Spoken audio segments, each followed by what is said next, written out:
I'm obsessed with this guy as well as Jimmy. Jimmy's big time obsessed with this guy, and I'm recently obsessed with this guy. I'm talking about Philippe Petit. And he'll be on the show today to talk about his little walk between the Twin Towers back in 1974. Yeah, there's a documentary out called Man on a Wire, and I watched it yesterday. It's horrifying. We'll explain that next. We'll talk about the film a little bit after the break. Okay. It's Jimmy and I today. 877-212-ONA. Opie and Anthony. Hey, this is Dominic Canese. You know me. I play Uncle Junior on The Sopranos, right? Yeah. You're listening to Opie and Anthony. Let's get ready to chuckle! You're listening to Opie and Anthony Show. You're listening to Opie and Anthony. God damn it! Fuck this show. Take this fucking show and forget it. Forget fucking bastard.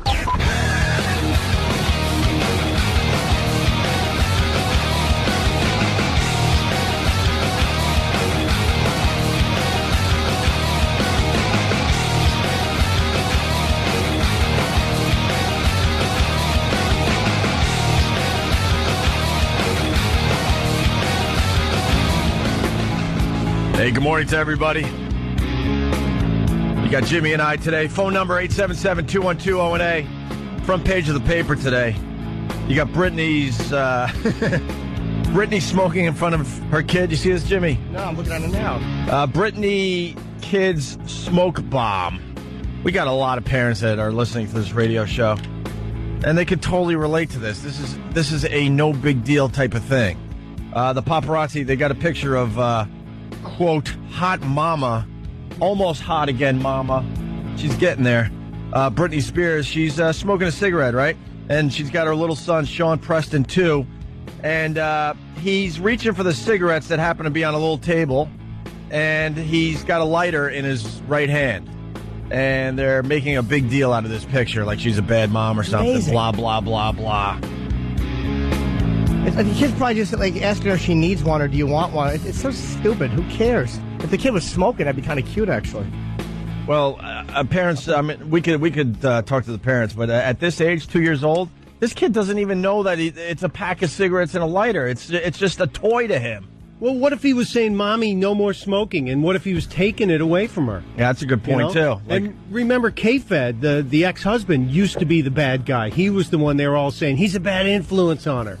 When did this happen? When K-Fed's music, here's what changed us about K-Fed. When he taught us how to dance. Popazao. I mean, come on. It's not like you don't love him. Who doesn't love terrific. Popazao?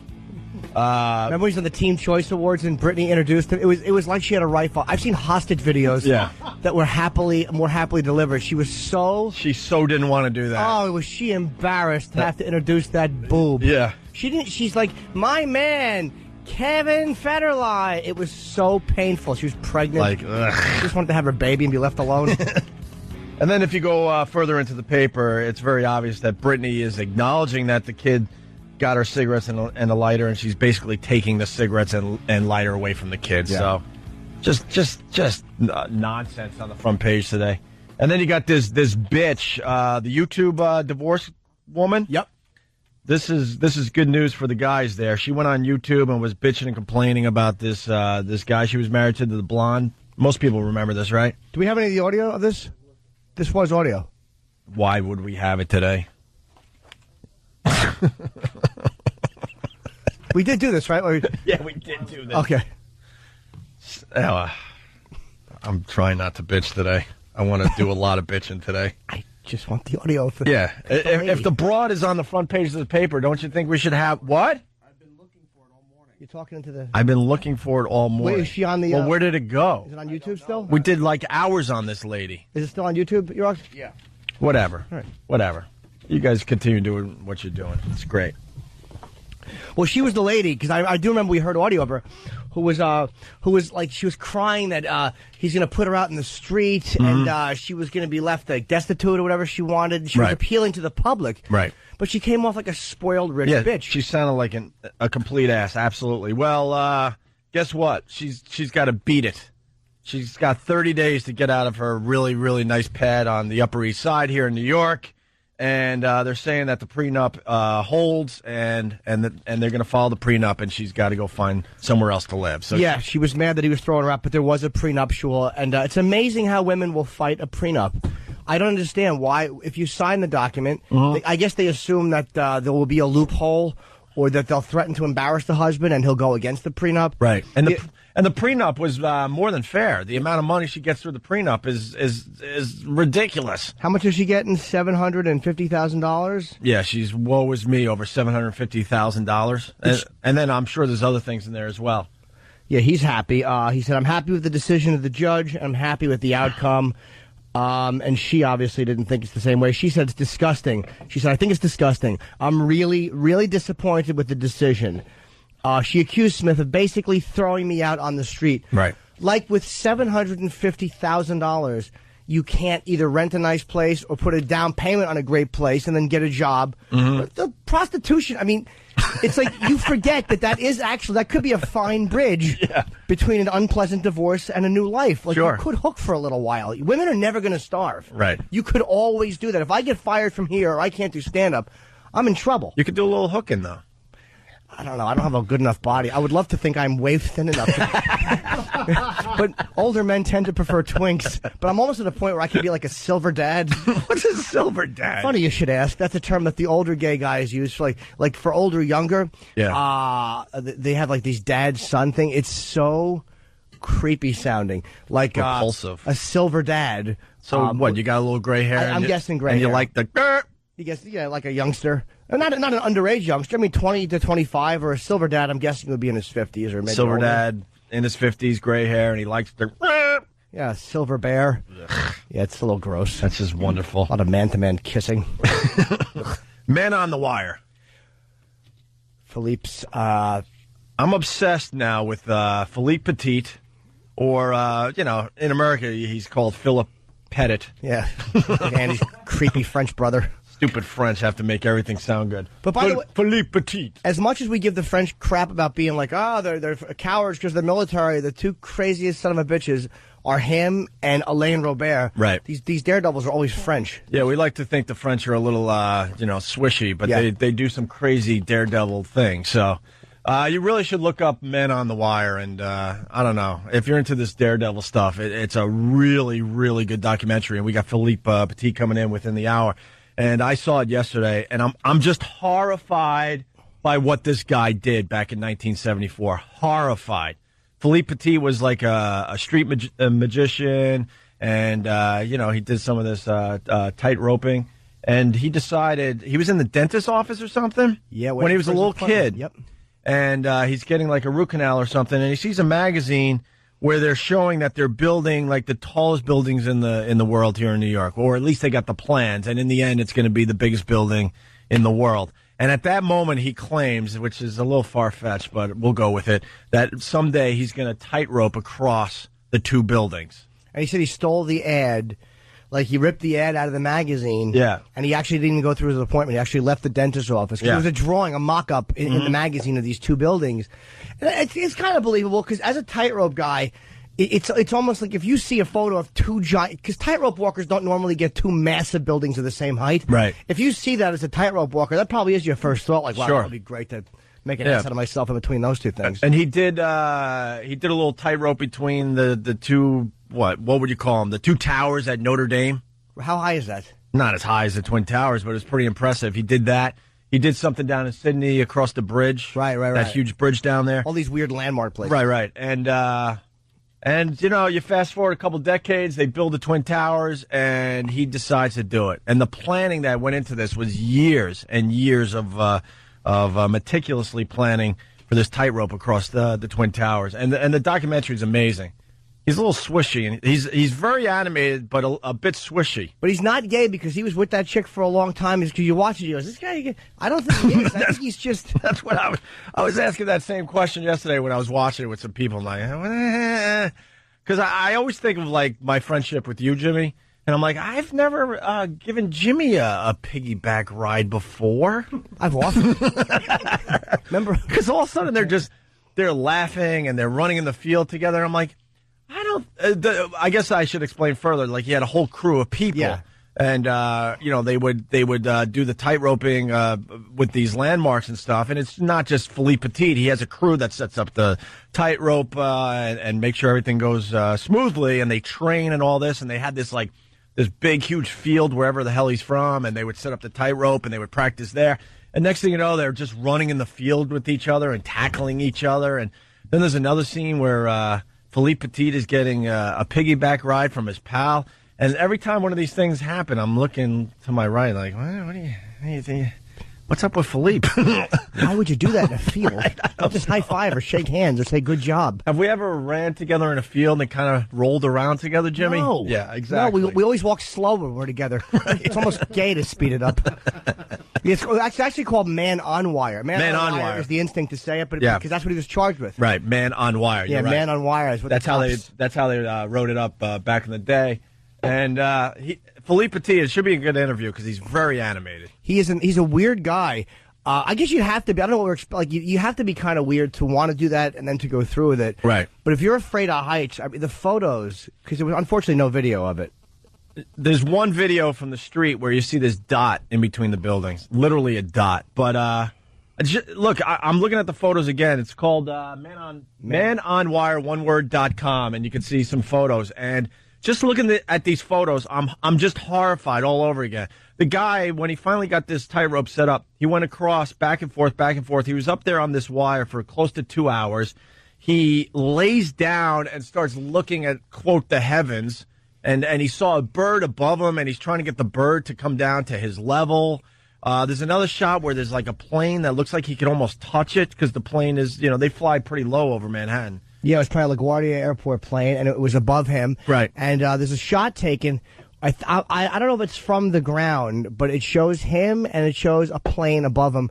And, he's just laying there. Yeah. He laid down on the wire. And then he sits down on the wire. And I'm thinking, all right, you sit down on the wire. How the hell do you get up without falling? But he looked down. He said he wanted to see we're saying everything he's probably going to say, but he sat down on this thing, and there's a way to balance yourself. I think his foot was actually dangling down. Yeah. And his one foot, it's like picture yourself sitting on a rope, and your right foot is balanced on the rope, and then your left foot is kind of like hanging straight down at the bottom of the queue. Right. And he just stopped, and he looked to the ground. Yeah, he leaned over to look, too. Because he said it was a view he'd never have again, and he wanted to see it. The detail that went into this, I mean, they got fake building IDs, they snuck...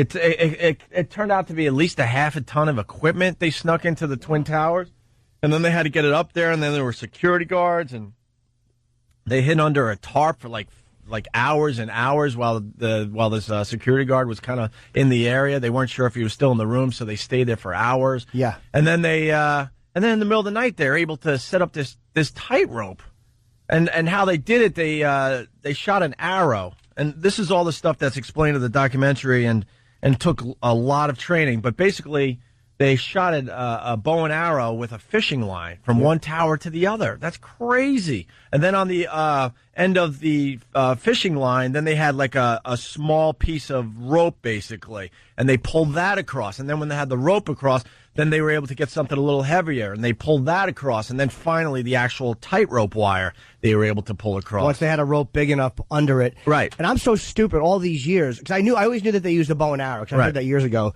And I'm such a dope, I always assumed that they hooked up the tightrope wire and fired it across. It never occurred to me that you'd have to work your way up to it. Yeah, no kidding. That's kind of heavy. How did they actually fire that on an arrow? Yeah, because I think they also said that at one point they dropped the wire or something, and it took hours and hours to pull it back up because that's how heavy it is. What, did it fall off the building? You mean? Something like that, I believe, yeah. If I was paying attention, yeah. And they actually, there's so many, there's a photo right there. He's just sitting on the edge of the Twin Towers, or one of the buildings. On the top of the towers, there was always, I mean, it's like a giant rectangle. And on the top, it angled inward slightly. And I think Stunt Brain said that's where the rigging for the window washing was hooked up. Sure. And maybe that's a 10 or 12 foot angle going up. And he's just leaning back against it with literally his foot 6 inches from the edge of the building. And there's nothing for him to grab onto in front of him. Yeah. It's only him leaning back, which is preventing him from falling. Yeah, it's horrifying every time I think about this. And then finally, dawn hit, and he started his tightrope walking. Oh, I'm looking at that picture. I have my hands get sweaty when I like look at things like this. Right. And it's just there's certain photos that are really creepy because they give you a relative. You can see how far from the ground he really is. Why would you stand there? Right. I just want to say, why are you standing there? Yeah. Why don't you go inside like a nice person? But he trained for years. He was kind of spying on the Twin Towers for a while. He would come to America and really, really study how people got in and out of the building. He was able to get upstairs, and he was on the roof by himself. He actually made believe he was a French reporter when the Twin Towers were opening, and he was able to interview all these people that gave him a lot of inside info. And then he goes back to somewhere in France, right? And then he sets up this whole field to mimic the Twin Towers, like the distance it would be and all this stuff. And then he was on the wire practicing. He had his friends with ropes, like moving the wire as hard as they can, and their whole job was to try to knock him off. He was only about, 15 feet off the ground, something like that. And they couldn't knock him off the wire. That's how good he was at doing this.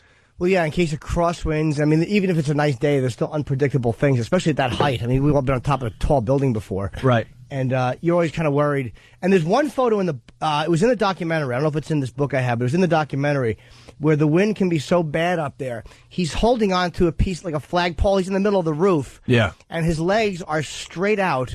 What's the word, the way a flag would be? It's not perpendicular, whatever the word would be. But he's being blown almost straight out like a flag. Yeah. Because at that height... like a flag. Yeah. Yes, he's being blown out like a flag because at that height the wind is so strong, or it can be so strong. Yeah. So that was one of the problems. They're worried about the wind, obviously. And then there's another picture where he's kind of like, they're all like shirtless, and one of his buddies is in bed while he's doing sketches on the other side of the room. And once again, I'm thinking, wow, have I ever been in the same bedroom with Jimmy, topless, while he's in bed? I will say, like, I don't, and he had a long-term relationship that ended after he did the walk. Yeah. So, I don't know. Well, she probably had enough tightrope, and she's like, enough about the rope. We know the sky. We get it. I think she got sick of looking the other way. God, he's getting another piggyback ride.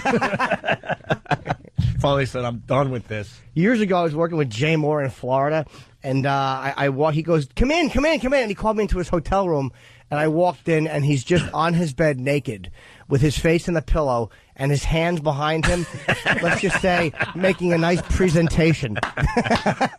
And I walk in, and it's like a cyclops just staring at me. So guys do weird homoerotic, funny things like that. Well, that's the famous... funny, yeah. That's the famous thing we talk about from time to time, gay or funny. Yeah. Philippe Petit, there's nothing funny about, rolling around in a field with another guy. Well, those were or getting a piggyback ride. Weren't those reenactments like... a lot of it's done in reenactments, I think, the older... No, that's real footage from back in the day. That's the only video they got. Oh, really? Yeah, that was a young Philippe Petit. Because I know that positive. They did use some actors to reenact certain moments. Yeah. I was hoping maybe that was a reenactment. Maybe he just said, be festive, run around the field. Yeah. That's what they did. So then the other thing really fast, so then he's doing his walking across just saying it, across the Twin Towers. It's like 200 feet, 200 some odd feet. And then he was just toying with the police and stuff. Like he would get really close to them and he'd go, and then he would go back the other way. He started smiling. What did he do? Those French, they like to do a bow? Like a salute. He was saluting New York and everything. What is it called? When I'm not sure. A curtsy? You take your hand like this, it's open, and you're just to the right. It's like a gesture of, But you're saluting like you're giving respect like to. when you're trying to get one side of the stadium to yell, you go, over here. Yeah. It's like slowly backhanding a child. That's the best way I can think of it. But I have to ask you a question. They were up all night. They were hauling all this equipment up. They didn't sleep. Right. And then he gets up at dawn. So it's like staying up all night. Oh, I think doing all kinds of labor, and then you walk across a wire for 2 hours? Yeah, I think his adrenaline took over. I don't think he left I think at that point, they stayed there all night. Oh, yeah. It's amazing. We bitch about being tired on a Monday. Right. Oh, I don't want to do radio today. 3 hours of sitting down. I'm exhausted. Yeah, I mean, the things I found amazing about it, because I've been kind of looking at this off and on for many years, and Jimmy reintroduced me to this whole thing a few months ago, and what a coincidence that the movie came out, because we felt like we were talking about something that no one talks about anymore, but now people are talking again because of this new documentary. I really thought it was like just a bag with a rope in it, and that's it. When they said in this documentary that it was over a half ton of equipment, I'm like, how the F did they get that up there? It's amazing. You'd never get even close to the building, close to an elevator today with any of that stuff. But you know what, though? They had stuff. They had security back then, though. They even had building IDs and things they had to have duplicated. Right. And it's funny. I was just thinking. That's why we had that silence for a second there. Penn, when he was in, Penn Jillette actually said the day of that walk, one of his friends said, "Do you want to come down? There's a guy going to cross the towers today." He could have went and watched that live. Wow. And he didn't. He said he was new to New York, and I don't remember why he didn't. He was like, Right. I'm sure he regrets it, but he could have actually went down and seen that live. The biggest shame of this whole thing is there's no freaking video. Yeah. And I'm surprised because some of his other things were videotaped. I'm surprised that he didn't think to get some kind of camera up there. Yeah. I know they were big and bulky back in '74, but, they have video of him, like, crossing, across Notre Dame. Were those videos or Notre he Dame. took, though? Were those videos he took, or were those things that other people took of him? Because I wondered, too, if he had the cameras to do that, why didn't he just bring it up with him and set it up? Right. It's a stationary Because all thing. you get is pictures, which is a shame. Could you imagine seeing video of this? I would pass out. It was probably like everybody thought that somebody else brought the video camera. Yeah. And they all looked at each other and go, "Oh, we don't have anything. All right, you get a camera?" Yeah. Took a few stupid pictures. Although the pictures are good, and the way the documentary is done, I mean, there's enough photos in it and enough of him talking. It keeps you interested. Well, he's very animated. He makes it. Yeah. He really makes the documentary because he's good with words. He's The other thing, really fast too. This was a downhill, like the rope was on an incline or decline, depending on which way you're going. Well, one of the buildings is a little higher than the other. Right. So it's not even. It wasn't even like an even. The rope wasn't even. He had to go down and then up. Slightly. We've talked about this on the show where the greatest fear, it's like I would always think, hey, is that an actual photo of his foot, E-Rock? No, it's an artist. Okay. Could you show that again? Because we're looking at black and white photos, and there's an artist rendition of what his foot, like, Get the F out of here. what his foot looks like from his point of view, like if you look down and saw the foot. The F out of here. Like the building, like the ground below you, if you look down at your own Right. feet. And what would happen if you were in the middle of the wire, and all of a sudden you just realize, like, I don't know how to tightrope walk, and you just stuck. Like all of a sudden you came out of the haze and you were in the middle of the wire. Right. It's like, is there a way to kind of just get down and grab it? Because even the guy, one of the Walendas, the Carl Walenda, couldn't grab the rope when the wind started up. Well, the problem was he got too old. Yeah, he's in his 70s. That's what scares me about Philippe Petit, because then he's got to be, maybe we can look up his age. He's got to be 60 by now.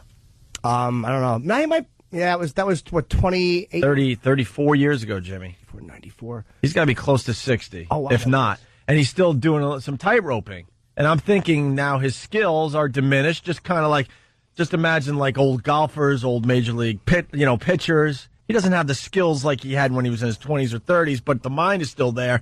And I have a feeling that he's going to do something stupid and he's going to fall to his death. Well, he does a lot of benefits now. Like, he does stuff in, like, Washington Square Park, where he'll, like, just... 5-6 feet off the ground. Yeah, little cute things. Might break an arm if he falls. Yeah, perhaps spill his drink. I mean, that's crap that I would do. But I think he's the type of guy that I think he really wants to do one more biggie. I really think that he wants to do something. But what is there to walk between? Like After that, I don't know. That's just crazy. Yeah, how do you follow that? Just like, let it go. He has, too. He's pretty much kept his mouth shut for 34 years. Right. He's 59, so. Now he's doing a documentary. It's like, it sucks because 9/11 happened for a lot of reasons. But, I mean, unfortunately, it wasn't before then.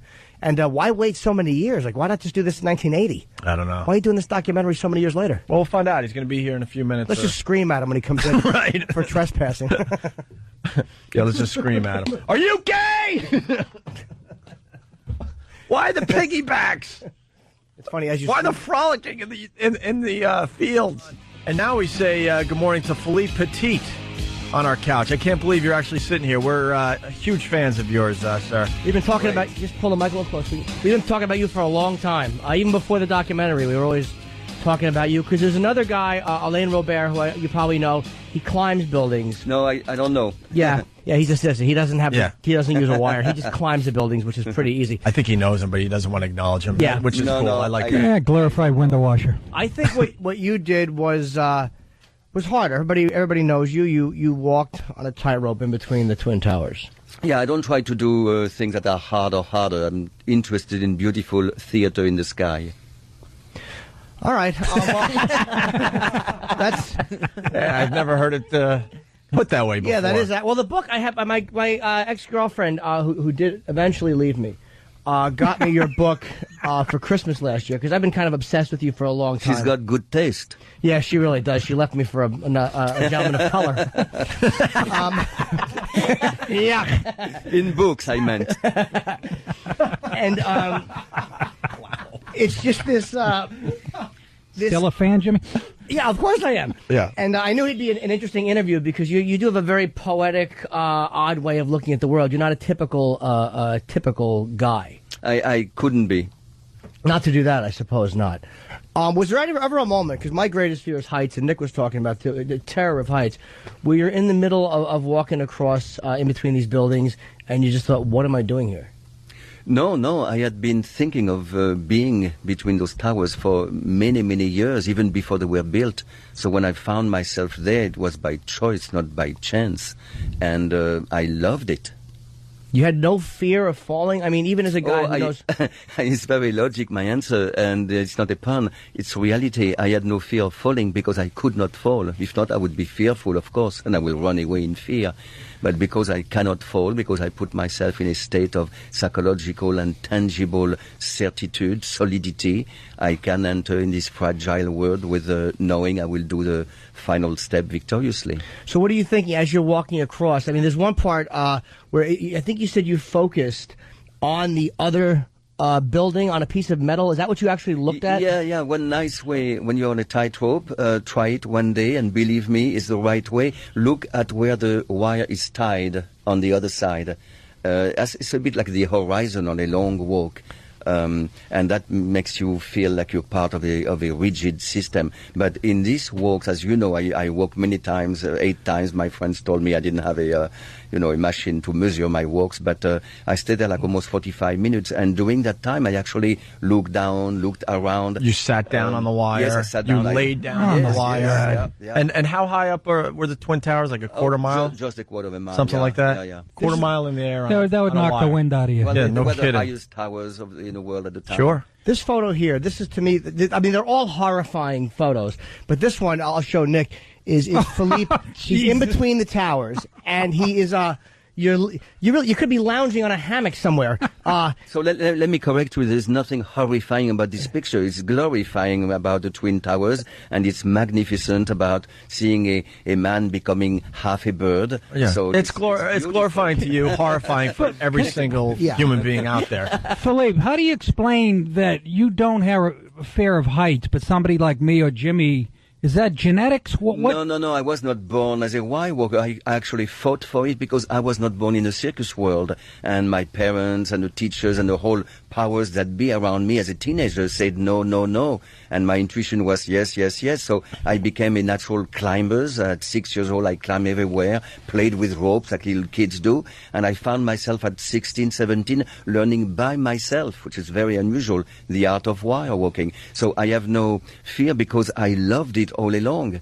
You see, if I force you to get on a wire, you're going to resist and say, oh, I'm scared. But if you live from your childhood climbing everywhere, it's very natural that you're going to become a wire walker. Carl Wallenda fell to his death. I mean, obviously a very accomplished guy on the wire. That was after I think you did this, or was that before you did that when he fell? After. It was after. Okay, so you didn't have that. Would seeing that have kind of slowed you down at all, or it wouldn't have stopped you? No, but it's always a good lesson. I was actually invited to perform where he did, and I went to Puerto Rico and I studied the wind, and I say I'm not interested in his assignment.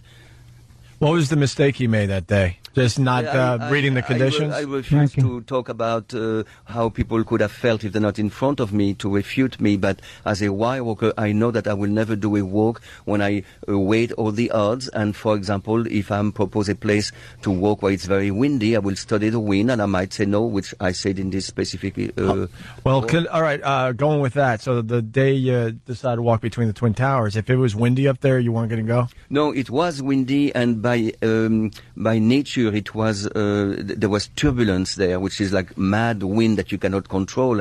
And I knew that from my homework and for dozens and hundreds of visits, sneaking up while the towers were being built or finished almost.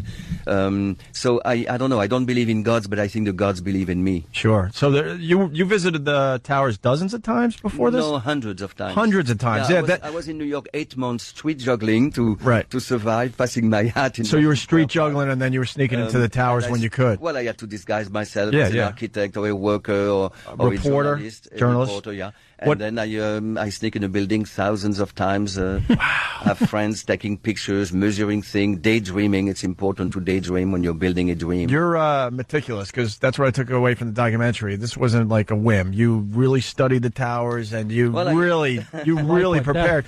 You went back to your hometown, and you even, when you were practicing, the conditions that you thought would be happening that day, you even had your friends shaking the wire to try to knock you down. Absolutely, and we have a wonderful, true footage of that was shot at the time. So this film is marvelous because it's a modern telling, and at the same time going back 34 years and showing amazing footage that survived, all those dozens of years. Now, there's video of you doing some other tightrope walks. Why didn't you get the Twin Towers thing filmed? Why didn't you have a buddy up there?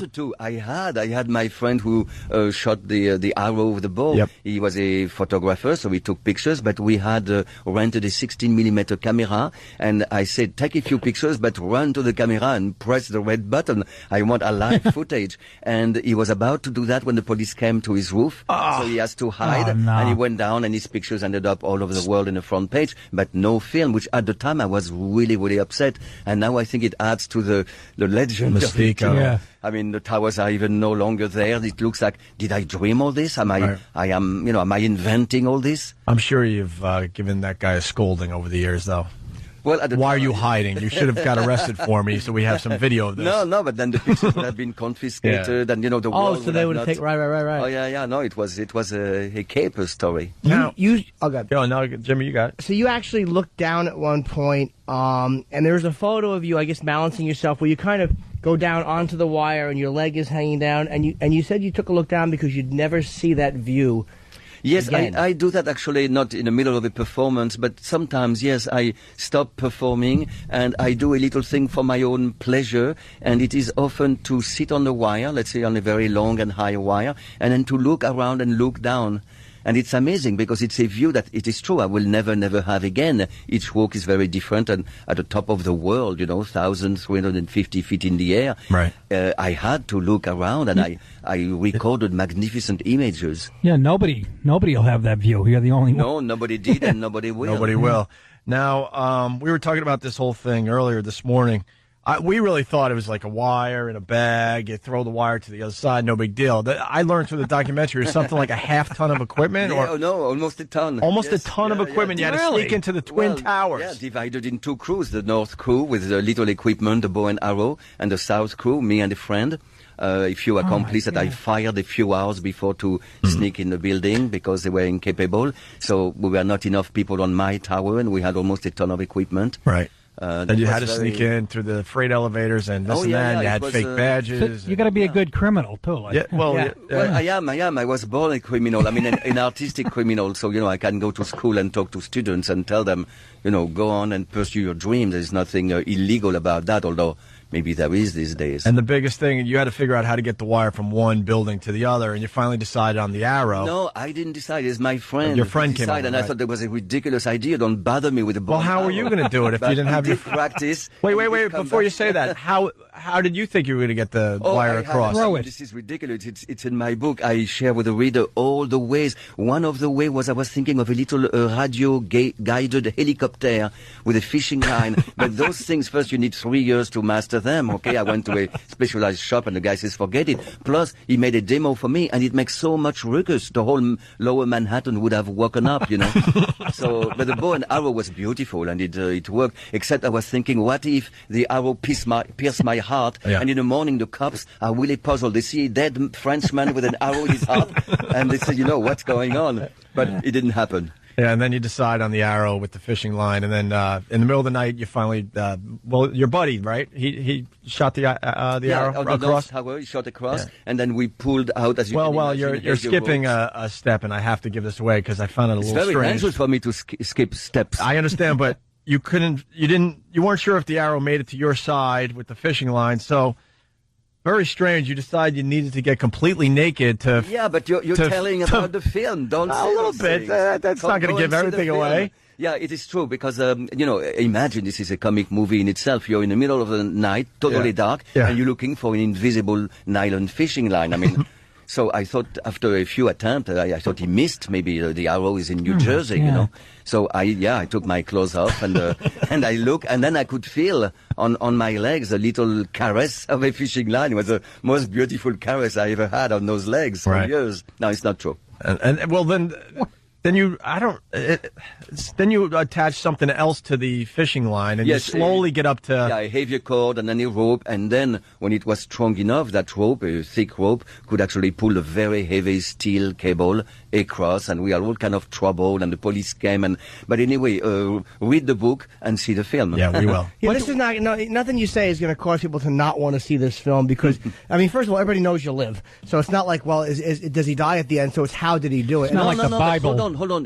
What is fabulous about this film is that there is a suspense, and even I'm supposed to be the guy. I'm supposed to know I made it. Well, I am on the edge of my seat when I am in a dark theater full of people. I am laughing and crying and applauding with them, and I want to know the outcome. Is he going to make it? So it's a good film. It's a great film, actually. You're so animated, and you really make it by how you're describing everything. And yes, I was also interested in all the people around you that are interviewed in this, and all the people that helped you with this, that are in this film, that talk about what they were feeling and how they didn't think you. It's a very interesting group of people that all talk about what went into making this happen, because everybody just obviously thinks of you instead of realizing that there were friends, and then there was a girlfriend, and there was all this stuff that went on behind the scenes. The girlfriend and all the stuff, yes. Yeah. Why did he get naked again? I don't understand that. just to feel the fishing line. A little strange, yes. I'm with you on that, Nick. Yeah. How about a flashlight? You sort of glossed over that. So I got naked on the bill. How about a flashlight? Look around a little bit. What is that on my balls? Are you going to do any more walking? Yes. To that extent? I know you still perform and all that, but I mean, are you thinking of another? Oh, yes. Oh, yeah. Obviously, nothing as huge as the Twin Towers. Well, I have small, medium, and giant walks. I'm not trying to collect the gigantic, but it looks, when I look back at my life, I have done big things. But I have many projects. One of them is quite mysterious. It's to attach my rope or my wire to the belly of those big statues in Easter Island. The Moai, they are sacred statues. And that will be like a very mysterious, out of the world walk. So things like that interest me, and they almost look like they have their room in a movie rather than in real life. But I continue to perform. I continue to write books. I'm writing my 7th book right now. Wow. And I continue. I also lecture on creativity, go to people and tell them how I work by myself. I discover juggling, magic. It's a life that is a life of passion. And as long as life continues, I will continue to exercise those passions. Do you think your skills have diminished now that you're older? No. I think I'm not older. I'm much younger. I am more knowledgeable, more masterful. I think my skills, yes, physically the body is saying, leave me alone, I'm getting old. But I disregard that. I think it's the mind that pulls the body. You had a guest before who is racing around the world, and his legs are new legs. So I salute that, my hat off. Can you get him on a wire, maybe? Yeah, absolutely. Now that would be absolutely. Scott, what do you think? Hey, well, maybe that's the next this challenge. Man has undoubted spirits, and you can do anything. That's basically what this film, Man on Wire, is telling, is that if you have a dream, stick to it, and nothing is impossible. Yeah. So yes, I continue to walk the high wire, absolutely. Yeah. I had a question for him. Sure, Scott Rigsby, yes. Yeah. Hey, mentally prepper. I mean, when I did the Iron Man, it was more mentally draining than physically draining. So I had to prepare myself mentally. So over and over, I dreamed about crossing that finish line. I dreamed about every portion of the race, the swim, the bike, and the run. Did you do that when you're preparing for these? Absolutely. Well, the chemistry of the victory that you just outlined is exactly the one I believe in, except I am not formulating it so clearly as you just did, and I'm not living through it so exactly, but it's intuitively. I know if I look at how I prepare for a high wire walk for the past 45 years, it's exactly what you said. It's much more in the head. And, if the body is asleep, you wake it up and you pull it by the sleeve. I mean, the body is an instrument. Sure. So that's why I'm I'm not really interested in those climbers and those stuntsmen who do, impossible things. It doesn't move me, because where is the human theater? Where is the soul? The mechanical work of a human body doesn't interest me. You have to inspire me. You have to move me. You have to be a poet, and that cannot be explained. No. Could someone climbing, though, have the same... Could someone who climbs buildings, I mean, it's amazing to me that the guy does it without equipment. Could he have that same spirit that you have? He's just not a tightrope walker. Well, but it will look differently than just climbing and stopping. Yeah, he's to calling rest it. and climbing. He basically Somebody will make an opera vertical on a facade and turn around and do a kind of ballet, and you call it theater in the sky. I will be the first one moved by it. And when I see a human being getting higher or longer than the other guy, and do climbing 9 peaks within 8 hours to be in a book of records, I think these people don't understand life. Life is not to be the highest, the strongest, and the newest. Life is to be meaningful and to inspire people and to do something beautiful. So really, and since I was not born in the world of the circus, from the beginning I took the wire as a stage. What interested me was theater. Of course, my stage is kind of thin, and I'm not allowed to make one mistake because I won't be here to talk about it. But that's the beauty of my theater. It's a theater where you have to put your life entirely, not gamble it, but carry it across in full focus. Jimmy basically saying they're hacks, Yes. and all they're doing is climbing a really, really tall ladder. Philippe, can I ask, you said you've been doing this 40 years? No, much more. Can I ask how old you are? Yeah, I'm kind of 60 or something like that. Getting close to the gotta big be 6 kidding me. But, I have disregard. I know teenagers that are already dead, and I know 95 years old people who are my best young friends. Right. Hey, You don't look like 60. you've never answered the question why. Oh, yes, I did answer. I said there is no why. Yeah, but Yeah, that's yeah. how you answered it, I Well, guess. Sure. I think also it's a... Because that's the obvious question everyone would want to ask No, you. but Why would you, walk see, between the towers? A real painter, if you interrupt the painter who should be painting all day long by such a foolish question, why, the real artist painter will not know why, or the answer will be, well, I have no choice. I wake up and I have to paint. If you think and if you realize why, it's something else. So I always had this kind of passionate calling. I mean, I didn't decide to put a wire between the Twin Towers. The Twin Towers called me. I was a young, self-proclaimed, self-taught wire walker. I wanted to use the wire as a stage, how absurd, how poetic. And then I was looking for great places. And then I see 6 years before they were built, I see an announcement that one day those towers will be built. And right there, as a 18 years old imbecile, Giving away the movie. my You're wire- giving away your own movie there, Philippe. I'm following your example from the beginning. You keep, but anyway, you're right. This movie can be seen even if you know Yeah. what the subject is. Now, what are you scared of? Well, I'm scared of things crawling on the floor with too many legs or with not enough legs, like snakes and spiders. I'm not very comfortable. But that's stupid. It's because I didn't put my mind into studying them, you see. Well, So how about we put a fear few of is- those on the wire and we get a little... Oh, well, We'll make it a little have more dreamed interesting of for that. you. What if I am across the Grand Canyon and I see a tarantula coming? Well, I'll have to think about that. You ever Talking of snakes. You ever thought about doing the Grand Canyon? Yes, yeah. I had a big project there, and it's still semi-alive, but I need an art angel to sign a check. It's always the same. I'm not the only artist who needs the motor to his Right. to his dreams. The what's it called? The obviously the balancing pole. The yeah. balancing pole. No, put your hands facing the sky like this. Yeah. How people on radio don't know how long actually is that? Well, it depends of the walk, and it depends of the wind I'm going to meet up there, and it depends of the tension of the wire and what I'm going to do on that wire. So it's a dancing parameters. But at the World Trade Center, it was enormously heavy. It was 40 pounds, and it was 28 feet long, because I knew I would have to be fighting turbulence. And I knew at that height I would be so fragile. I needed my arms to be longer and heavier. I mean, this is not a trick, the balancing pole. If you don't know how to maneuver it, it's going to make you fall off the wire left or right. But once you know how to move it around, it helps you a little bit stay on that wire. If you were to drop that, if for whatever reason you were to drop it, would you have been able to make it to the edge of the wire? I'm really not a good guy to answer the if questions. I always frown at, if you were a tree, what tree would you be? Well, I'll be a solid oak, but anyway, so there is no if for me. But if, I know there is no if, because I cannot put myself in the mind of what if. You see, I narrow all the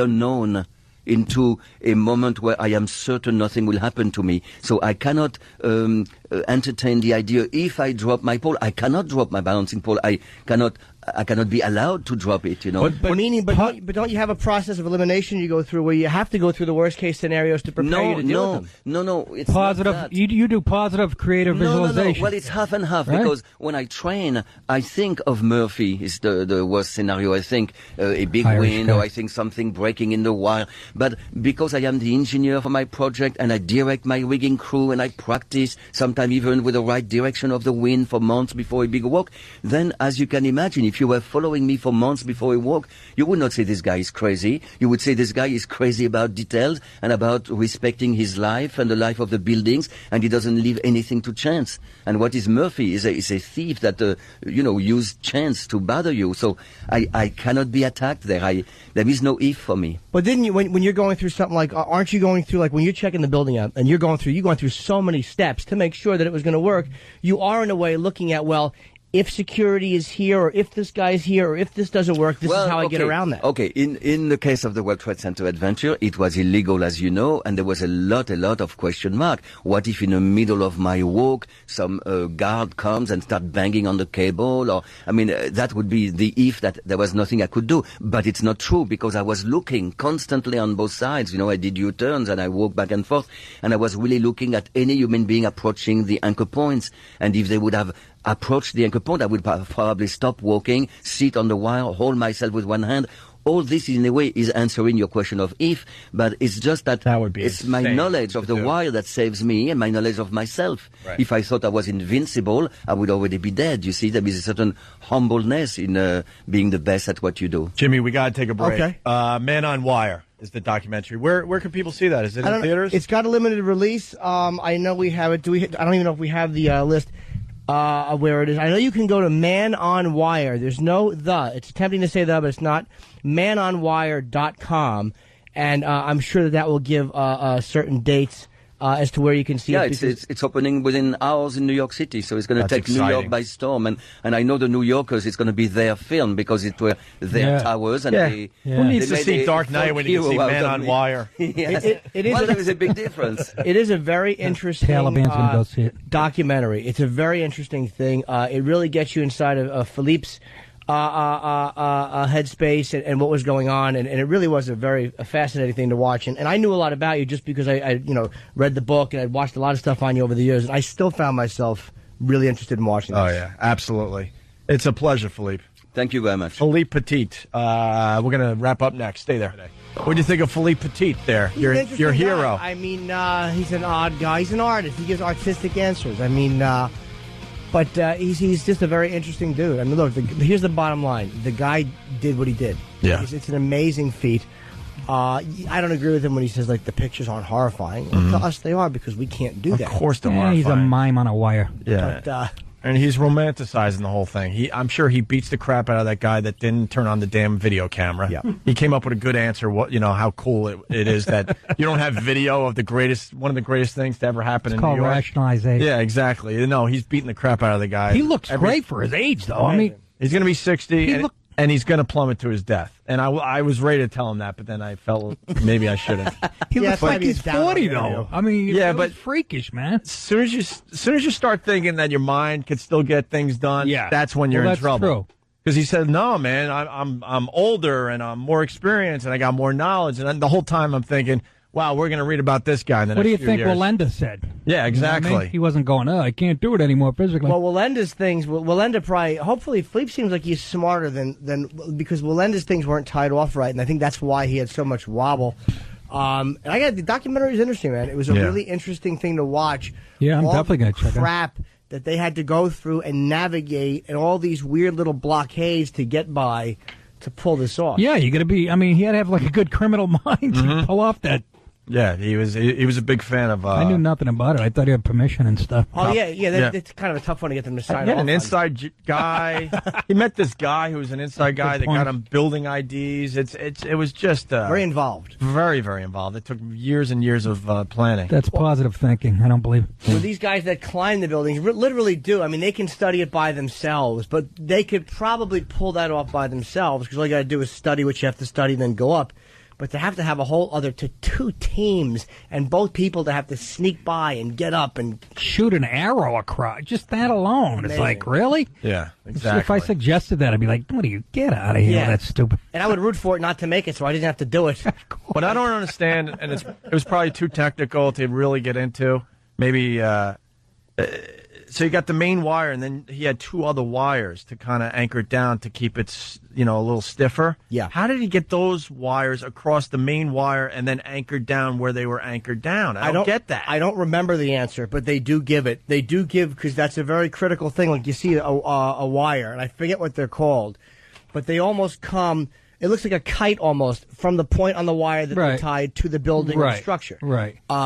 So there is a way that they did it, and it was done for this walk, and I forget how they did it. But how do they attach those two other wires? Yeah, to did the they main drill? wire? Did they have to drill holes? Or, Maybe it was all attached to begin with. You don't just know. tie it off. Yeah. It's It's I a don't know. technical thing. There's obviously a knot they tie. It's obviously metal, but maybe there's a little clamp or something they put on a wire. But you could see them. You see photos of him walking. You can see like little. I'm kind of bummed. I wanted to ask him how it was working with Omar. I can't believe we didn't ask that question. Who? Omar, man on wire. He was on the.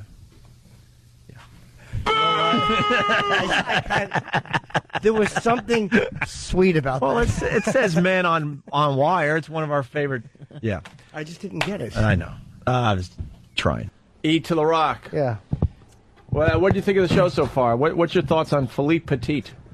A little weird after the interview because he said he would do IDs, and then we get in the hallway and he goes, no, can't do this, and he freaked out. And Roland Did he like his time with us? Where's Roland? I couldn't The tell. stool is too high. He seemed cool, and then as soon as he got in the hallway, he kind of freaked out. And He's a strange bird. He's a French goo gobbler. Let's be honest. Fucking people go, by the way, to watch people fall off the fucking wires. Of course. Okay? Nobody. No one cares about the artistic merits If that of doesn't- wire Yeah. walking. If it They're don't- there to see a brain get squashed. Nobody looks at him and goes, ooh, Roland- artiste. Hold on, let me. Mike? Yeah, what? Well, you say you guys pronounced his name wrong. He went, did he pronounce my name wrong? Why did he correct me then? How was his name?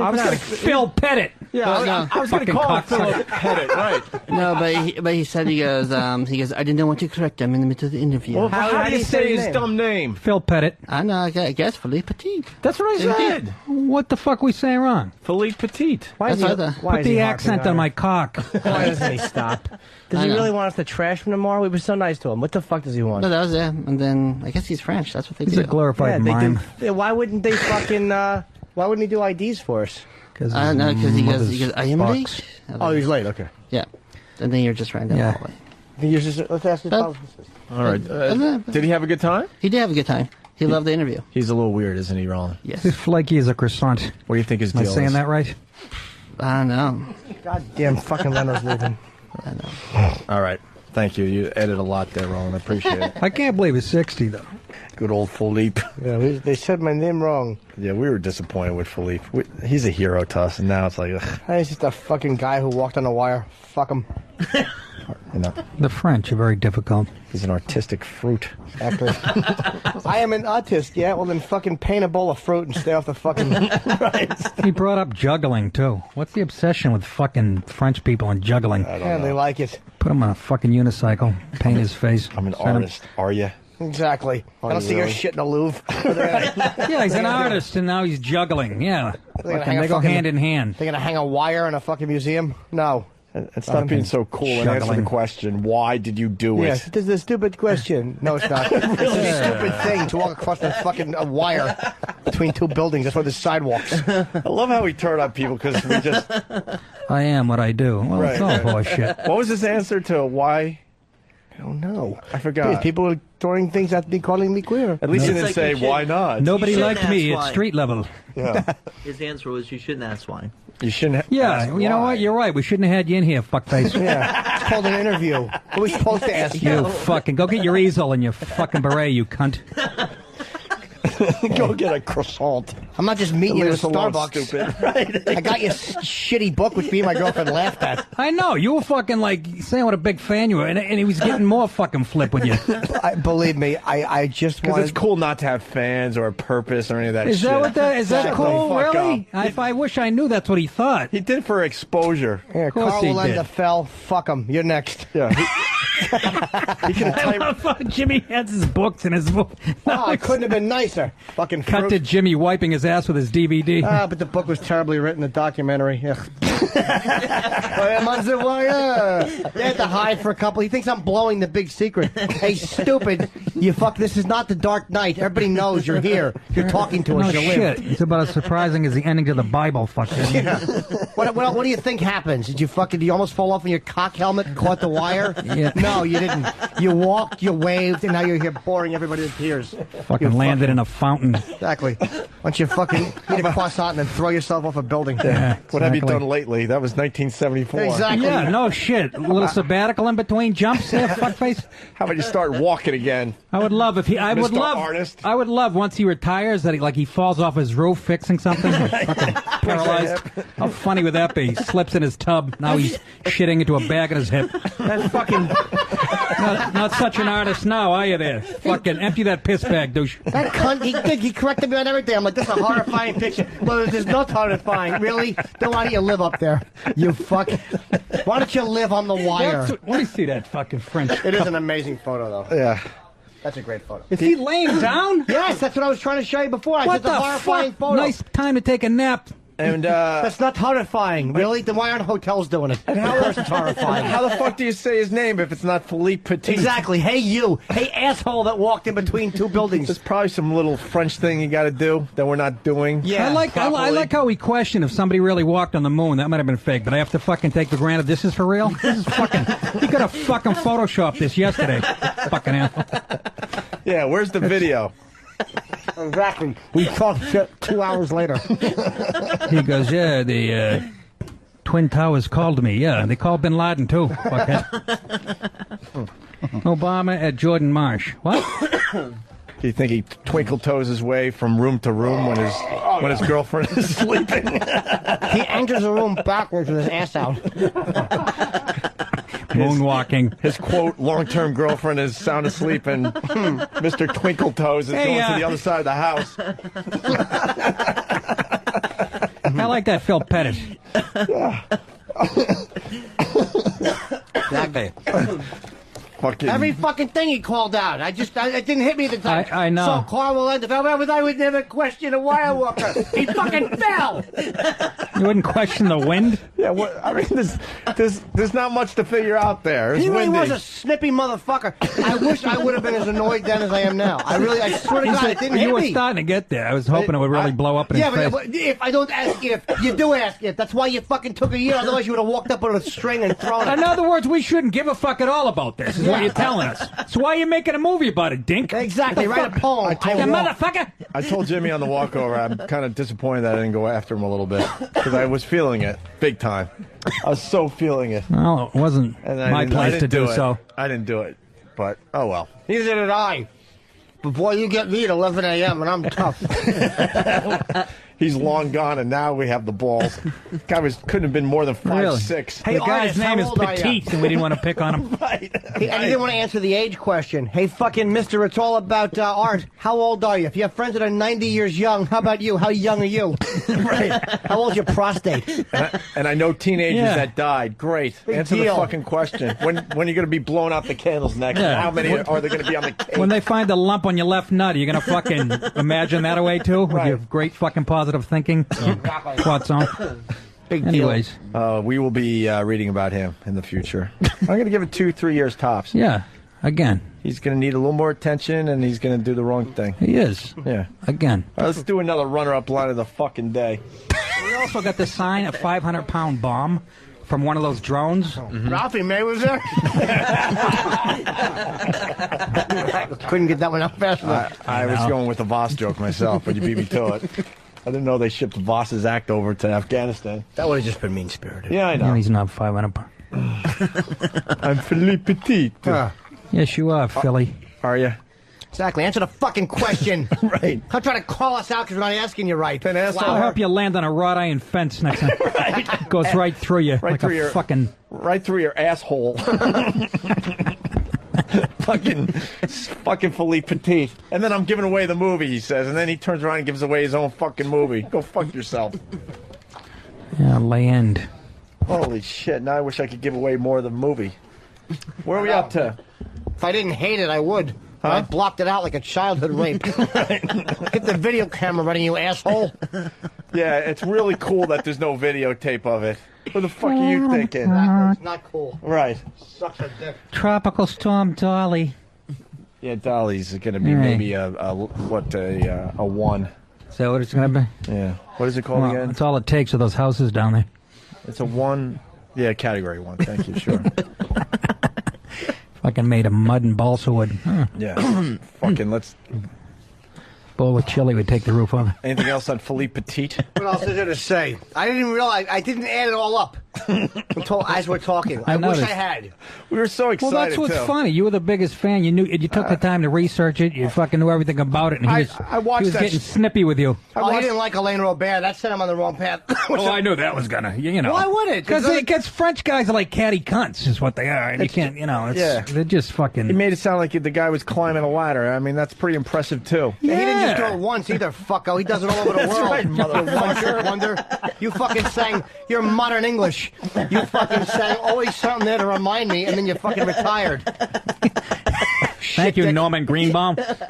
This guy up, Elaine Robert is going up and down the buildings, causing a ruckus everywhere. What do? One walk and you're fucking finished. Watch out, Jimmy. Heard he's downstairs waiting for you. Big deal. What's he gonna do? Walk across something? That was my big comeback. A great rant, but modern English saying "I'll melt with you," What did I say? You said always something there to which remind is me. by that band. Exactly. Who gives a fuck one and who gives a fuck two? To remind. I forgot the name of that fucking 80s band. Naked Eyes, thank you. Oh, exactly. Right. I'm glad I mixed it up. I fucking watched this guy's movie yesterday. Motherfucker. Take your wire and choke yourself. Chicago. I'm singing Chicago. Fucking guy. I should have just talked about Elaine Robert more. Oh, yeah. I don't know who that is. Shut up, you fucking do. Of course you do. Liar. We know. Oh, man. He's lying. I didn't like his lies. Is that the Pakistani version? Pakistani Chicago. It's a cover band in fucking Kabul. Yeah, exactly. All right. Why don't we here? Why don't we do line of? Where you going? The doctors? Yeah, I gotta see what this wing's all about. Stupid wing. Fuck. Fucking torn tendon. Me too. So I have a 11 o'clock actually on the other side of town. All right. Fuck you, Philippe Petit. Here's your line of the day. I was starting to get irritated at one point. With Philippe? Yeah. And I can feel that's myself. all I want to talk about. Can we call me later so we can talk about this asshole for another hour? Yeah, I would like to. I'm serious. I'm annoyed that I don't want to call him out now, and I didn't in front of him. Although I was trying to pin him on one point. What was that? Just that fucking you do plan and you do look for the negative. Yeah. Of course But I didn't you do it aggressively, although I should have. So I'm just a douche. You should have said, did your girlfriend shave her pussy? Or the rest of those dirty French? I should have said, what would you have done if it snowed that day? Would you have slipped? By the way, he had this long-term girlfriend that was there for his dream, and he broke up with her after he made the walk. And this French broad goes, it was the perfect time to break up with me. Exactly. It was a perfect ending to our relationship. Can everybody stop taking lemons and trying to make lemonade and just Right. admit the guy's a self-centered douche? Yeah, he dumped you because he knew there's going to be some fucking girls waiting to suck his cock because now he's famous. And she's making it sound romantic. Christ, it's an easier way to get in pussy than that. Holy Exactly. fucking moly. He tells a story how he had a romp in the hay after that. Yeah, with who? some fan. He got fans immediately. What was and his he banged name? one of them. Who from Whoa, hey! Tom Petit? All right, fuck Philippe Petit in his fart box. I love how this. He just turned on him. I love how the whole XM show is dedicated to shitting on the guy. You know why? Because From the I first invested show. a lot of time in this fucking guy with his dumb documentary and fucking Googling my ass off the last few days. This fucking guy. Yeah, he's pissed off because we pronounced his name wrong. Sorry, I'm not French. I did the best I could. I took 2 years of fucking French. I should have taken 3, obviously. You're lucky we didn't call you douche with a shitty documentary with no footage in it. Right. That's what we should have called you. Lay douche. Yeah. He's all right. How do you make a fucking hour-and-a-half documentary? He's with, a good kid. How do you make an hour-and-a-half documentary with 3 pictures of you in between 2 big buildings? Exactly. We get it. There was a wire. You walked. Right already. Next. What else do you do? Imagine he was This might be a little sensitive, but imagine Philippe Petit was doing that tightrope act. Yeah, I was gonna on say. 9/11. I was gonna say that. Oh, that would have been the one you could have really zang him with. Too bad you didn't do it on September 11th. You fucking jerker. Then now what? Now what, sir? Now what? You have to just go to the other building. He probably was the only one that survived. Whichever one that hit you, just go to the other one. That's right. Yeah. That's right. Ooh, walk on a wire. Ooh. Although I don't know that wire would have held up. See, if one of them went down. Yeah, but it would have. What are you using his positive thinking method? Yes, I would just keep my eye on the thing. Really? What do you do if you drop the stick, faggot? Answer the question. I didn't answer that either. Drop the stick. Yeah, Hey, enough. Yeah, but in layman's terms, Jimmy, what do you mean? Yeah, exactly. I can't wait to listen to the interview again. And I was later actually today. mocking like my hands. Yeah, put your being hands out. facing up. Put your hands facing up. Yeah, what's he gonna? Jimmy gonna fall off his stool 3 Yeah, feet high? Exactly. It's Doesn't a really radio matter. show. How about just answering the He question? corrected you on every turn. I really would like to scream in his fucking face right now, but I just didn't. It was as it was happening. I did not put two and two together. I wish I would have. By the way, your sweater was awful. It was chilly in studio. He put on the queerest sweater I've Exactly. ever seen. Could have been gay if he put on Rock Hudson's body. If he threw it around himself like a stole, that wouldn't have been gayer. That's definitely a re-gifter at Christmas. Oh, it was just awful. It's- Fucking awful. All right, we got to go because we both have doctor appointments Yeah, today. go fuck yourself, everybody. Kidding me, sinuses? Why are you going to the doctor? Just think positive. Your nose will clear up.